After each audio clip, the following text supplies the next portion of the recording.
বেগম খালেদা জিয়ার কাছ থেকে ভাষা শিখুন। তিনি আলেমদেরকে সম্মান করতেন, এজন্য এদেশের সকল আলেম বেগম খালেদা জিয়াকে সম্মান করে, তার জন্য দোয়া করে। এদেশের সব আলেমরা কিন্তু বেগম খালেদা জিয়াকে সম্মান করে কথা বলে। কেন? ওনার প্রতি আলেমদের সম্মান কেন আছে?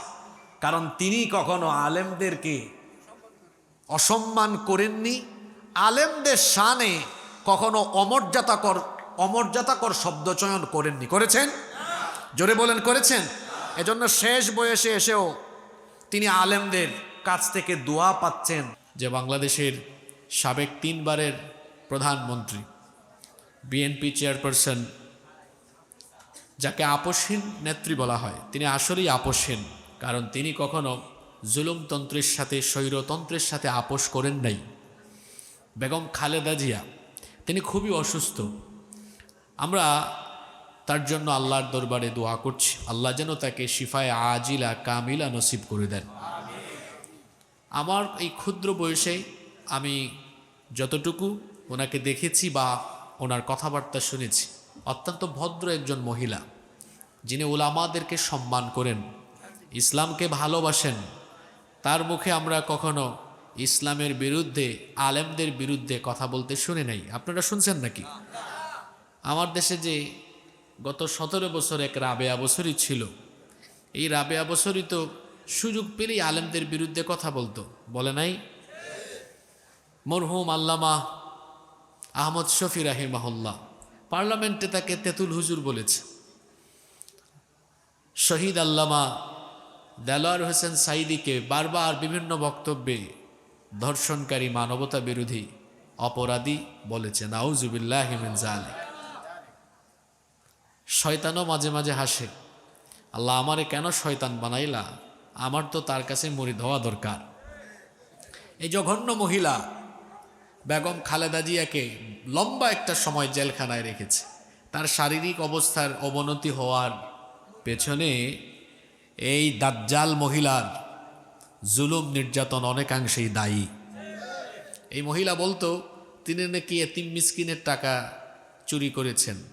তো তিনি এতিম মিসকিনের টাকা চুরি করে তিনি তো দেশ থেকে তোমার মতো চোরের মতো পালিয়ে যাননি, তুমি পালিয়ে গিয়েছো কেন? আর এই মহিলার অতীত ভালো না, সে আগেও পালিয়েছে, এখনও পালিয়েছে।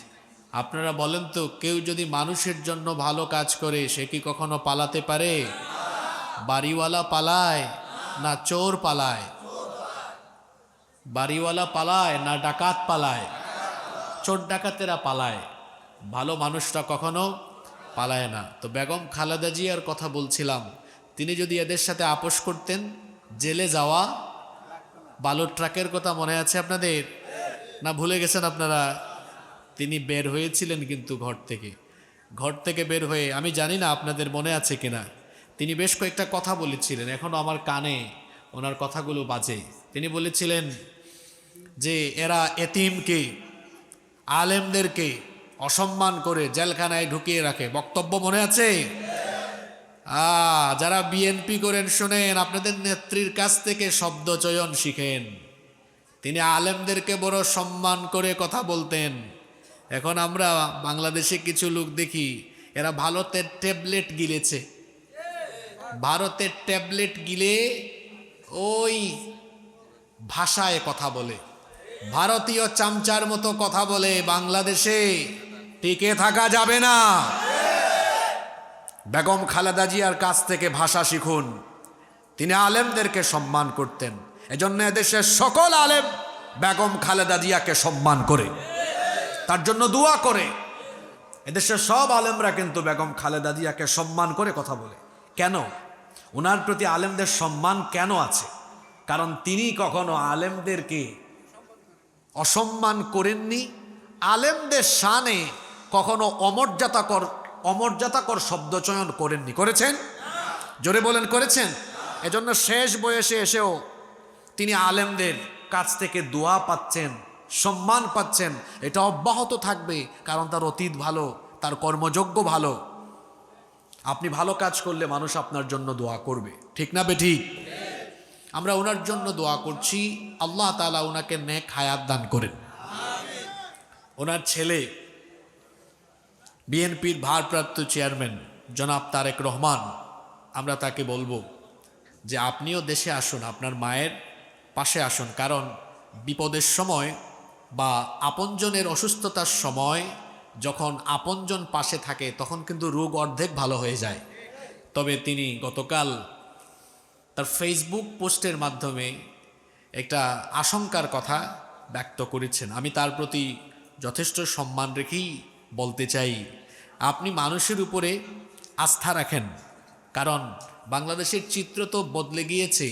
যদি আপনি আপনার নিরাপত্তাহীনতার কথা মনে করেন, আপনি দেশের জন্য কাজ করলে আপনার মাকে যেমন দেশের মানুষ ভালোবেসেছে, আপনাকে ভালোবেসে এদেশের প্রত্যেকটা জনগণ আপনার পাশে থাকবে।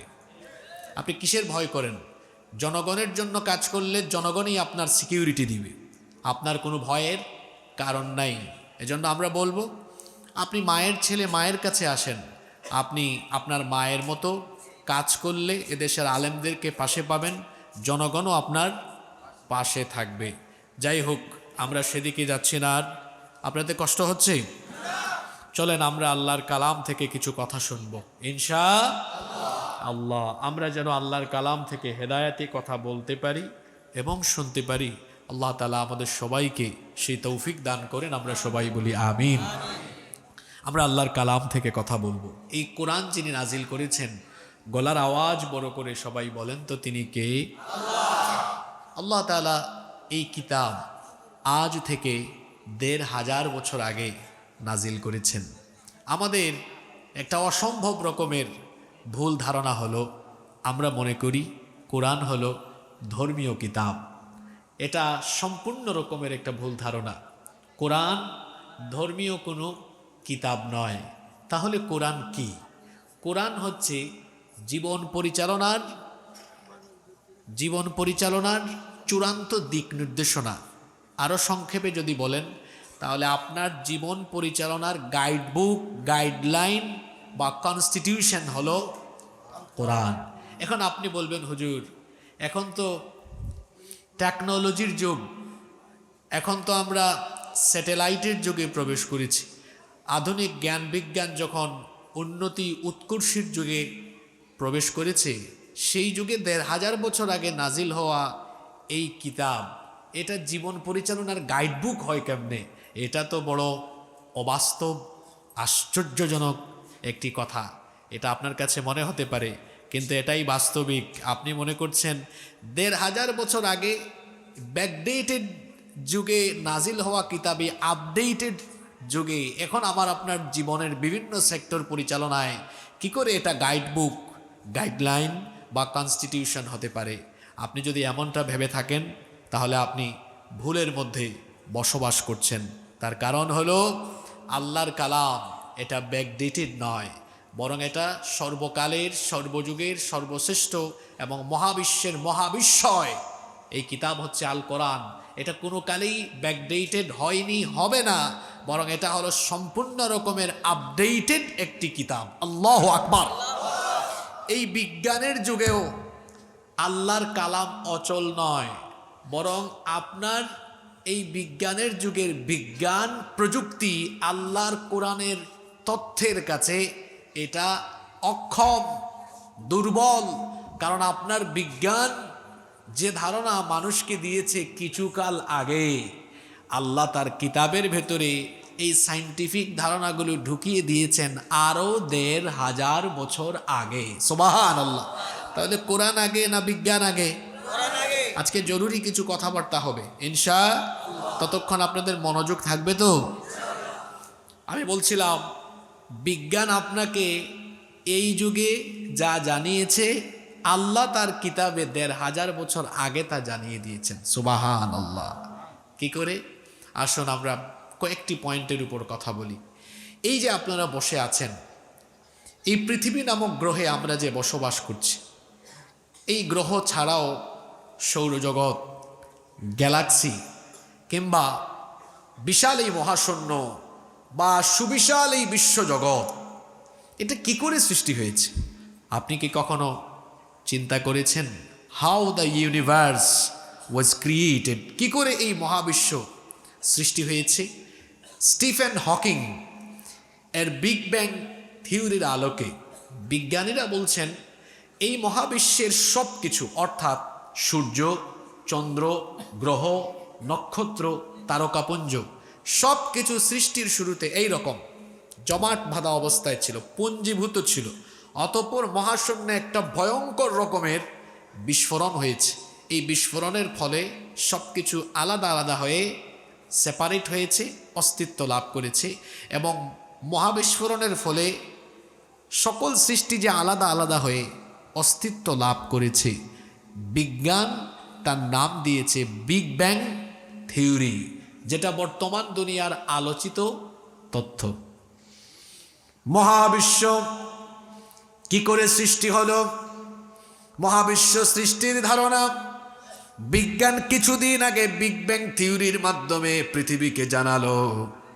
অথচ আল্লাহর কিতাব, যেই কিতাবকে আমরা অনেকে ছু বা ঝাড়ফুঁকের কিতাব, তাবিজ কবজের কিতাব, খতমের কিতাব, রমজান মাসে তারাবির কিতাব মনে করি, আশ্চর্য কথা এই কোরআন আমরা পড়লাম না, গবেষণা করলাম না, বুঝলাম না। অথচ এই কিতাবের ভেতরে মহাবিশ্ব সৃষ্টির এই চমৎকার বিজ্ঞানময় ধারণা রব্বুল আলামিন আজ থেকে ১৫০০ বছর আগে এই কিতাবের ভেতরে তা ঢুকিয়ে দিয়েছেন। কোরআনে কারীমের ২১ নম্বর সূরা সূরাতুল আম্বিয়া এর ৩০ নম্বর আয়াতে রব্বুল আলামিন বলছেন, আওয়ালাম ইয়ারাল্লাযীনা কাফারু আন্নাস সামাওয়াতি ওয়াল আরদা কানাতা রাতকান ফাফাতাকনাহুমা। আল্লাহ তাআলা বলছেন, অবিশ্বাসীরা কি দেখে না আসমান সমূহ আর জমিন সৃষ্টির শুরুতে একত্রিত অবস্থায় ছিল, পুঞ্জীভূত ছিল। এখন আসমান উপরে, মাথার উপরে আসমান, পায়ের তলায় জমিন। আর আমার আল্লাহ বলছেন আন্নাস সামাওয়াতি ওয়াল আরদা কানাতা রাতকা, আসমান আর জমিন এইভাবে লাগানো ছিল, একত্রিত ছিল। ফাফাতাকনাহুমা, অতঃপর আমি আমার মহা ক্ষমতা বলে তা আলাদা করে দিয়েছি। কি করে আল্লাহ আলাদা করে দিলেন? কোরআনের একটা মজা হলো, এক আয়াতের তাফসীর অন্য আয়াতের ভেতরে পাওয়া যায়। কোরআনে কারীমের ৪১ নম্বর সূরা, সূরা হামিম আস-সাজদা এর ১১ নম্বর আয়াতে রব্বুল আলামিন বলছেন, সুম্মা ইসতাওয়া ইলাস সামাই ওয়া হিয়া দুখানুন فقال لها وللأرض ائتيا طوعا أو كرها قالتا آتينا طائعين। আল্লাহ তাআলা যখন মহাবিস্ফোরণ ঘটালেন, আপনারা জানেন কোথাও আগুন লাগলে সেখানে ধোঁয়া সৃষ্টি হয়। যখন মহাবিস্ফোরণ হলো, আসমান তখন ধোঁয়াশাচ্ছন্ন হয়ে গেল। আল্লাহ তাআলা তখন ধোঁয়াশাচ্ছন্ন আকাশের দিকে মনোনিবেশ করে আসমান আর জমিনকে অর্ডার করলেন, তোমরা পরস্পর আলাদা হয়ে যাও। আসমান জমিন তখন জবাব দিল, ক্বালাতা আতাইনা তাইঈন, আমরা আমাদের রবের হুকুম মেনে অনুগতদের মতো অস্তিত্বমান অবস্থায় আলাদা হয়ে গেলাম।